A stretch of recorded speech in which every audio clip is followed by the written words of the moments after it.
1. Pour certains, ce message sous contrainte est un exercice de style. 280 caractères, un véritable défi de langage. 2. Ce qui m'intéresse dans mes lectures et mes recherches, c'est de savoir à quel point ces groupes de réflexion et d'experts sont indépendants. Pour qui travaillent-ils? Qui les finance?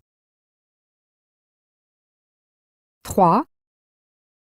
Ce métier est de plus en plus demandé. Quand on voit le nombre d'avis de consommateurs échangés en ligne chaque jour, on comprend que les marques demandent à ces animateurs de savoir ce qui se dit. 4.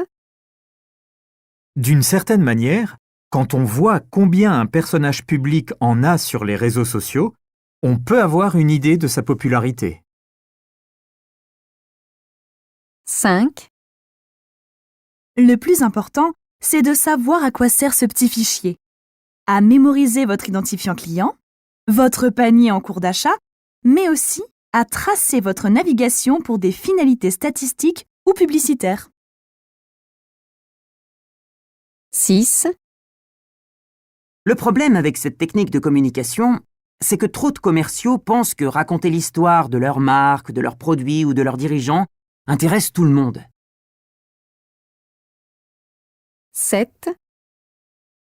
Le but est simple. Éveiller la curiosité de l'internaute pour qu'il s'intéresse davantage au message et qu'il le mémorise. Parfois, ce sont plusieurs messages publicitaires successifs. Le premier étant par exemple mystérieux et créant un suspense. 8. C'est important pour les publicitaires, car cela permet notamment d'identifier les centres d'intérêt et les comportements des internautes. C'est pourquoi ils utilisent tant de cookies pour les suivre. 9. Cette phase d'analyse des données permet, entre autres, de connaître les goûts et préférences des internautes, leur profil, sur la base de leurs activités sur le web.